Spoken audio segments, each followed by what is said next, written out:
And that is my question for you, Mike, about if there were any red flags, if there were any tips to the FBI. Sometimes we hear that in the wake of a case like this. What are your thoughts on that side of it, the red flags that perhaps were out there, someone who may have seen something, heard something, shared something with authorities, but this unfortunately was not something that was anticipated? Yeah, so truthfully, there's been so much intelligence chatter. The FBI Director Wray last year said red lights are flashing. So they're actually overwhelmed with these threats. The question is, how do you vet them? There's a lot of people that sit behind their computer and make threats, and a very, very small percentage of them actually go out and commit acts of terrorism. The good news is with the stadiums are relatively easy to harden and protect by the nature of it's an enclosed area. So it's quite different than the New Year's Eve celebrations that are used to open for pedestrian traffic, and then you have to close it down. So stadiums, the problem with stadiums and airports, it's not the inside, it's the outside, the outer perimeter, where people come and congregate, buy their tickets, or airports check their luggage. Those are the soft targets that we also have to take into consideration. So, yeah, I think there's a lot of chatter, and if it finally came to fruition, all the chatter that the FBI has been talking about. Mike, I got to tell you, I was actually surprised at the emphatic nature of the FBI saying we do not believe he worked alone, because typically we hear either no comment, that they are searching every lead, they're looking at the possibility, but that was, to me, a much more clear way than we typically see when people want to dispel the fear that may be rising, especially in the public. Your thoughts on them going so far as to say, we don't believe he worked alone, but also not giving us any other suspects or people to be on the lookout for?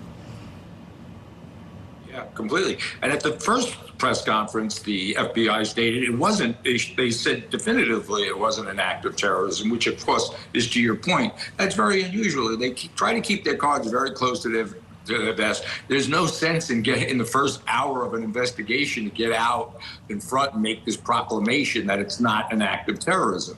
So yeah, I think it was just an oversight, and then it was just something, maybe a relatively new spokesperson for the FBI, and they wanted to put the citizens at ease. But it was a mistake, no doubt. Mike, your reaction to this tragedy, this horrific news, but also what investigators are faced with when we're talking about domestic terrorism? Yeah, so unfortunately, terrorism is a consequence of living in a free society. And we kind of play, law enforcement plays whack-a-mole, if you think back. This is nothing new, by the way, so obviously it's a horrible situation. But going back to the Oklahoma City bombing, he used a rental truck filled with fertilizer. So these are not necessarily sophisticated terrorists. In fact, most of the attacks, including 9/11, I spent 3 months at Ground Zero during 9/11. And that was what woke up the country. And we started doing all these preemptive things. But again, it's whack-a-mole, because the odds of this ever happening again in New Orleans is very slim. The Times Square for New Year's, that is the safest place to be in the world, the frozen zone. So unfortunately, we have a big, I don't like to be an alarmist, but it's not a question of if terrorism is going to occur, it's when and where. In filling in those holes by the state, another thing that we know, Mike, is Proctor, the one that said terrible things on texts and really gave the entire police department a very bad look, and I'm sure was not favorably received by the jury. Is the state smart to regroup, to figure out some kind of way to make this look like a better investigation than some think it was? No, I agree with you earlier. Both sides, in my opinion, are wrong. Those marks, by the way, weren't caused by a vehicle, in my opinion, and they weren't caused by a dog. So as you said, they kind of put this out there and they got to live with it. This town, I've been there. It's like a little Peyton Place. If you go to the supermarket, you're very likely to see the judge, the jury, the bailiff, and the cops, everybody. It's a relatively small suburban town. I don't know, frankly, why they're doing it. As Michelle said, they will have to regroup and come up with something better. But I think all the evidence has been put out there. It's been a muddled case from the prosecution. The defense came out strong, and they're going to stay that way, and there's reasonable doubt. And I think there's going to be reasonable doubt in the second trial.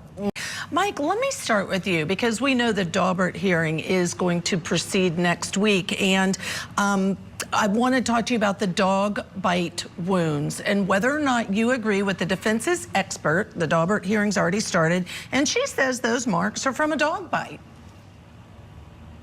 Yeah, thanks for having me. Happy New Year. I completely disagree with the expert, and this is somewhat area of my expertise. And I've been saying this from the very beginning. Those striations, those marks, were created by a scavenger animal, either a possum or a raccoon. And I could literally duplicate those things. There's nothing on those marks that indicate a dog bite. And it's very explainable. He was lying, and I hate to be insensitive, but he was lying in the snow. His body was warmer than the snow. So at 2 o'clock in the morning, that's when scavenger animals come out to knock over your garbage can.